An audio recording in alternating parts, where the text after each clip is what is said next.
Welcome to News Now, Alberta. This is Special Ed. Now we're going to the U.S. with all the ICE raids there is. There is so many mistakes being done. This is an Oklahoma family that was raided by ICE or wrongfully raided by ICE. New information involving a federal raid on an Oklahoma City family. That raid has left people around the world outraged. KFOR broke the story Monday night. That's when we heard from a woman who lived in this home.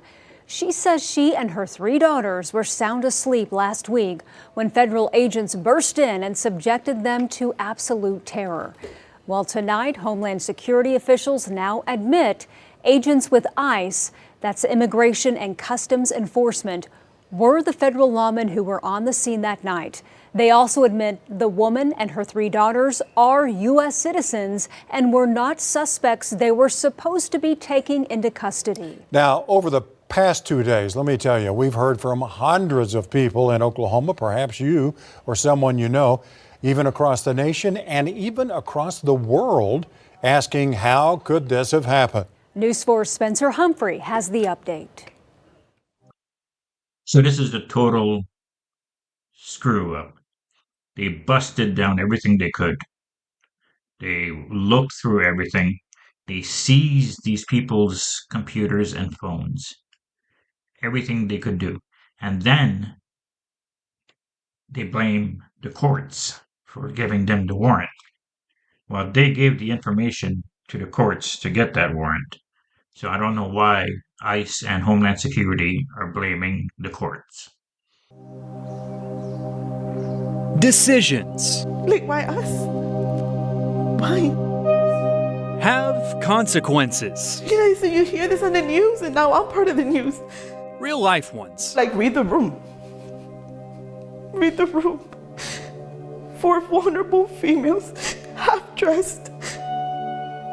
Can you be kind? Things that can't simply be undone. You have literally traumatized me and my daughters for life. And as we told you Monday, ICE agents made a decision to serve a search warrant on this Northwest Oklahoma City home. The home this woman, who we're calling Marissa, had just moved into from out of state 2 weeks ago with her 3 daughters. All fast asleep when agents burst in early Thursday morning. I just couldn't understand, how is this happening to us? Taking all their phones, computers, and life savings in cash, even though their names were not the ones listed on the search warrant. And I kept telling them that we weren't criminals. The actual criminals, we now know, were suspected human smugglers from Guatemala. The Northern District of Oklahoma U.S. Attorney's Office telling us federal agents arrested 8 Guatemalan nationals during a set of raids across the country on Thursday as part of an operation cracking down on illegal immigration ordered by President Trump. The names of the 8 suspects they arrested are the same suspect names listed on the warrant served on Marissa's house, where, of course, none of them were. For days, we've been asking the U.S. Department of Homeland Security, which oversees ICE, for answers. They finally responded Wednesday, confirming the raid on Marissa's house was part of that nationwide operation and admitting for the first time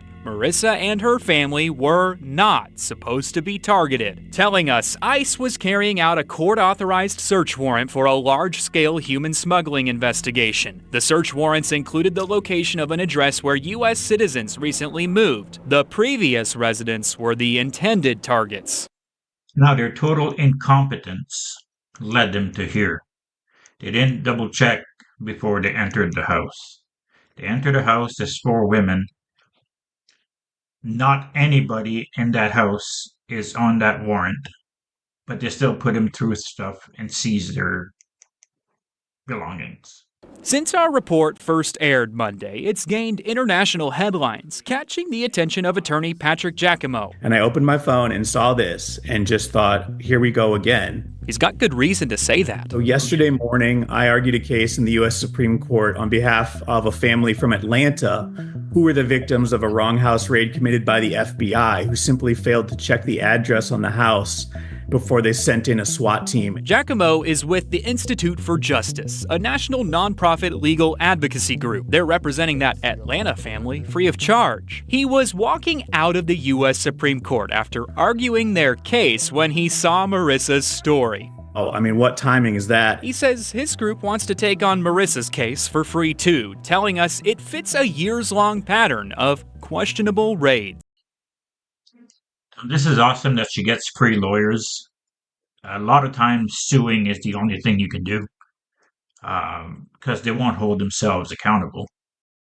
Yeah, based on the facts as I understand them right now, there's no question that there was a lack of due diligence. But still, a decision was made. I kept praying. I said, God, please let me live through this moment. The consequence, leaving this family to question everything and trust nothing. What makes you so much worthier of protecting your children? What makes you so much more worthy of your citizenship? What makes you more worthy of safety, of being able, given you the right that they took from me to protect my daughters? In Oklahoma City, Spencer Humphrey, Oklahoma's News 4. All right, Spencer. Now, we reached out to the Department of Homeland Security again today, asking whether the agency plans to apologize to Marissa and her daughters. We also wanted to know, will they give back the items they confiscated from the family? So far, no one has responded. We also want to address the hundreds of emails and calls we've received from people who want to help. We spoke with Marissa this morning, and she says she appreciates the outpouring of support, but right now, the family is not seeking assistance. We'll let you know if that changes. Well, it's just incredible how many people want to help this family because it is traumatic. They went through very traumatic things when your door is busted down, in the middle of the night or early morning, and all of a sudden you're in handcuffs and you don't know what the hell's going on. The worst thing is that they knew it was the wrong people. They knew that these people weren't on the warrant. They seized their stuff.